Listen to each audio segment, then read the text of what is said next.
নমস্কার বন্ধুরা, বাংলা বাগানে আপনাদেরকে স্বাগত। আপনারা সবাই নিশ্চয়ই ভালো আছেন, আর গাছকে ভালো রাখার জন্য আপনাদেরকেও ভালো থাকতে হবে। দেখেন, আপনাদের সবার প্রিয় বাংলার বাগানে নতুন অতিথি হিসাবে বেশ কিছু গোলাপ গাছ আমি নিয়ে এসেছি নার্সারি থেকে। দেখেন, এই একটা মিনিয়েচার গোলাপ রয়েছে, দেখেছেন। পাশেই দেখেন আরেকটি গোলাপ গাছের নতুন গাছ আর কি, মানে চারা যাকে বলা হয়, রয়েছে। দেখেছেন, এটা কুঁড়ি এসছে। এখানে মোট আমি 5টা গোলাপ গাছের চারা নিয়ে এসেছি। তার মধ্যে এখানে আছে আবরাকাডাবরা, মিনিয়েচার রোজ। আবরাকাডাবরার দু রকম ভ্যারাইটি আছে, ক্যালকাটা 300 আছে। তো আশা করছি গাছগুলিকে ভালোভাবে এবার আদর যত্ন করে আর কি আমি বড় করে তুলতে পারবো এবং ফুল আশা করি ধরাতে পারবো। আর আপনারা যদি গোলাপ গাছ কিনতে চান, খুব দ্রুতই আপনারা নার্সারিতে যান এবং আপনাদের পছন্দ অনুযায়ী গোলাপ গাছ কিনে আনুন। কেননা এখনই কিন্তু উপযুক্ত সময় এই গোলাপ গাছ নার্সারি থেকে কিনে এনে বাড়িতে বসানোর আর কি। এরপরে কিন্তু গরম পড়ে গেলে আর আপনারা গোলাপ গাছ ভালো পাবেনও না, কালারটা ঠিকভাবে আসবে না, সেহেতু আপনারা চুজ করতে পারবেন না। আর যখন গরম পড়বে তখন এই গাছ বসিয়ে মেনটেন করাও কিন্তু একটু বেশ দুষ্কর হয়ে দাঁড়াবে আমাদের পক্ষে। কারণ গোলাপ গাছ বসানো অরিজিনাল সময় হলো শীতকালে।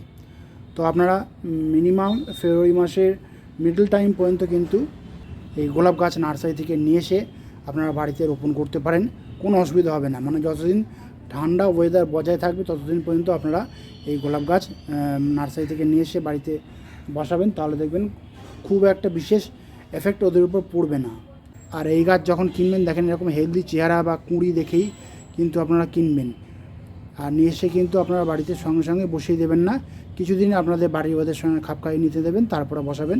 তাহলে দেখবেন আপনারা ভালোভাবে এই গাছগুলিকে বড় করে তুলতে পারবেন এবং ভালো সংখ্যায় ফুলও ধরাতে পারবেন খুব সহজেই। টাইটেল আর থাম্বনেল দেখে আপনারা নিশ্চয়ই বুঝে গেছেন যে আমি আজ আপনাদের সঙ্গে কী গাছ পরিচর্যা নিয়ে আলোচনা করতে চলেছি। তো তাহলে চলুন সে আলোচনা বিষয়ের দিকে তাহলে এবার যাওয়া যাক।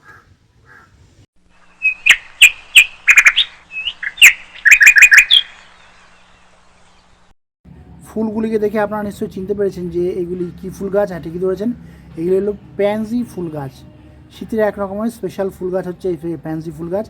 ছোটো বড়ো বাগানেরা সবাই এই গাছ করতে খুব ভালোবাসেন, আর এই গাছ করা খুবই সহজ ব্যাপার, পুরো সিম্পল যাকে বলা, একদম কোনো কঠিন সেরকম বিষয় নয়। আর দেখেন, আপনাদের সবার প্রিয় বাংলার বাগানে এই প্যানজি গাছে কিন্তু দেখেন আমি ফুল ধরাতে পেরেছি। এই ফুলটা দেখেন বাই কালার, দেখেছেন, এটা ইয়েলো, আবার এটা দেখেন একটু লাইট পার্পল কালার এসছে। এইটা দেখেন পুরো পিওর বেগুনি, এটাও ইয়েলো বাই কালার হয়ে যাবে, এটার মতনই ফুল আসবে। তো যাই হোক, ফুল কিন্তু আমি অলরেডি ধরাতে পেরেছি আপাতত। তো ফুল ধরার পরে এই গাছে কিন্তু অযত্ন ফেলে রাখলে হবে না। মানে আমরা অনেক সময় বুঝি কি যে ফুল ধরে গেছে, এই গাছে আর কোনো প্রয়োগ করতে হবে না, শুধু জল দিলেই এই গাছে হয়ে যাবে, কিন্তু না, সেই ভুল কাজটা আপনারা করবেন না। যেহেতু ফুল ধরে গেছে, দেখেন প্রচুর সংখ্যায় কুঁড়িও কিন্তু আছে, নতুন নতুন ব্রাঞ্চও কিন্তু দেখেন বেরোচ্ছে। তো যেহেতু নতুন ব্রাঞ্চ বেরোচ্ছে, এই গাছ থেকে আমরা অসংখ্য ফুল ধরাতে আমরা পারবো এই গাছ থেকে খুব সহজেই। তো এর জন্য কিন্তু একটু বিশেষ পরিচর্যা কিন্তু এই গাছকে এবার করতে হবে। তো সেই পরিচর্যাগুলি কি আমি আপনাদেরকে একের পর এক বলে যাব। আপনারা মনোযোগ সহকারে সম্পূর্ণ ভিডিওটি দেখবেন, তাহলে আপনাদের বাড়িতেও দেখবেন যে সমস্ত প্যানজি গাছ বসিয়েছেন আপনারা সেই গাছ থেকেও কিন্তু প্রচুর সংখ্যায় ফুল ধরাতে পারবেন। আপনারা ভিডিওটাকে স্কিপ করবেন না, তাহলে কিন্তু অনেক কিছু আপনারা জানতে পারবেন না। তো আমি প্রথমেই বলবো, যেহেতু এই গাছে প্রচুর সংখ্যায় ফুল ফুটছে বা ফুটতে শুরু করে দিয়েছে, সেহেতু এই গাছকে কিন্তু ওপেন সানলাইটে রাখতে হবে। মিনিমাম 5 থেকে 6 ঘন্টা বা 7 ঘন্টা রোদ্দুর পায় সেরকম জায়গাতে অবশ্যই রাখতে হবে, কারণ কম রোদ্দুর পায় সেরকম জায়গায় এই গাছকে রাখলে হবে না। হ্যাঁ, আপনারা ব্যালকনিতে করতে পারেন, তবে মোটামুটি 5 ঘন্টা মিনিমাম আর কি রোদ্দুর কিন্তু এই গাছে দরকার, তা নাহলে কিন্তু এই গাছ ভালো বৃদ্ধি হবে না এবং ভালো রঙের ফুলও কিন্তু আপনারা ধরাতে পারবেন না এই গাছ থেকে। সেজন্য মিনিমাম আপনারা 5 থেকে 7 ঘন্টা রোদ্দুর মিনিমাম এই গাছকে দিতে হবে। সকাল থেকে বিকেল পর্যন্ত রোদ্দুর পেলে কোনো অসুবিধাই নেই। এরপরে বলি জলসেচ ব্যবস্থায়। এই গাছের মাটিতে যাতে এটা সবসময় ময়েস্ট ভাব থাকে সেই দিকে কিন্তু খেয়াল রাখতে হবে, কারণ যেহেতু এই গাছে ফুল ধরা স্টার্ট করে দিয়েছে, সেহেতু এই গাছে মাটি যদি শুকিয়ে যায় তাহলে কিন্তু গাছ ঝিমিয়ে পড়বে, কুঁড়িগুলিও কিন্তু হলুদ হয়ে ঝরে পড়ে যেতে পারে, তো গাছ তখন একটা আঘাত পেয়ে যাবে। সেজন্য বলছি, এই গাছের মাটিতে সবসময় একটা ময়েস্ট ভাব কিন্তু আমাদেরকে বজায় রাখতে হবে সব সময়। মাটি যেন কখনোই শুকিয়ে সাদা না হয় সেদিকে কিন্তু খেয়াল রাখতে হবে। এরপরে বলি, যেহেতু এই গাছে ফুল ফুটে গেছে, এই গাছকে তাহলে এবার কি খাবার দেবো? তাহলে কি কোনো খাবার দেবো না? খাবার কিন্তু আমাদেরকে রেগুলারলি নিয়ম করে দিয়ে যেতে হবে। এই ফুল ফুটে গেছে বলে ওকে ফেলে রাখলে কিন্তু হবে না। এই গাছকে এখন কিন্তু একটু গাঢ় করে খোল ভেজানো জল আমরা প্রয়োগ করব। আমরা এতদিন করেছিলাম কি, একটু পাতলা করে খোল ভেজানো জল দিয়েছিলাম, এবার কিন্তু একটু মোটা করে খোল ভেজানো জল দেব। কারণ গাছের কিন্তু এখন প্রচুর খাবার দরকার।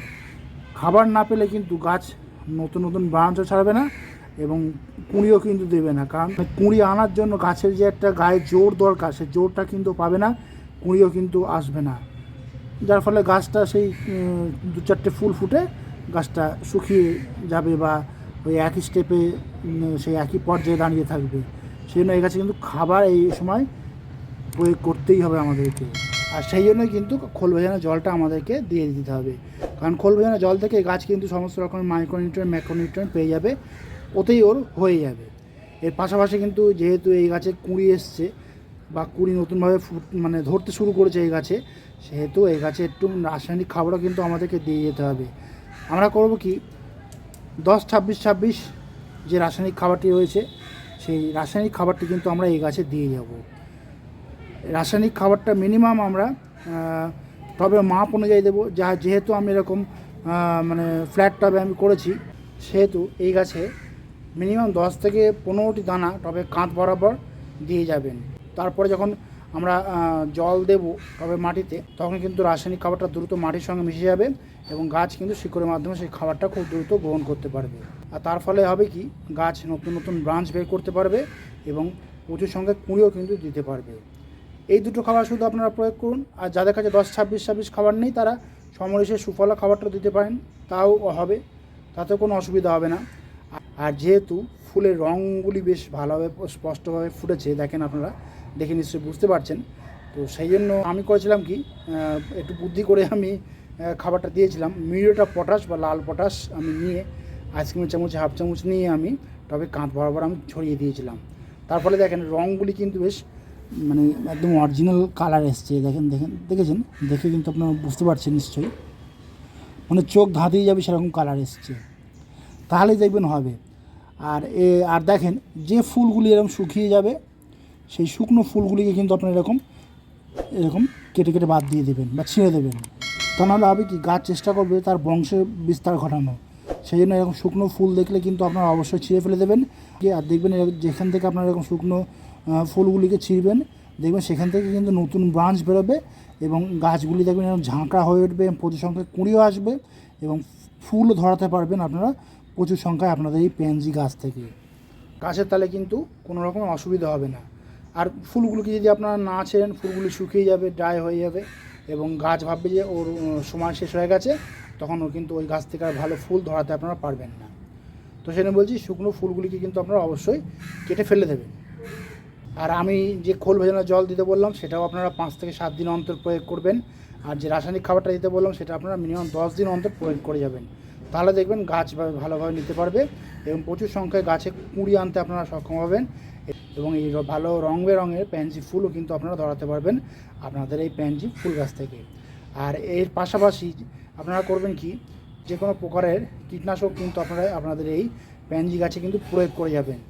ফুল হয়েছে বললে ওকে ছেড়ে দিলে হবে না, কারণ এই যে ফুল ফুটছে তো, আর যেহেতু এখনও ঠান্ডা ভাবটা বজায় রয়েছে, আবার মাঝখানে যখন বসন্তকাল চলে আসবে, তখন কিন্তু ওয়েদারের আর কি এটা পার্থক্য হবে কম বেশি, কখনো গরম পড়বে, কখনো একটু ঠান্ডা বজায় থাকবে। তো সেই জন্য বলছি, আপনারা মনে করে কিন্তু এখন থেকেই এই গাছে কীটনাশক প্রয়োগ করে যাবেন।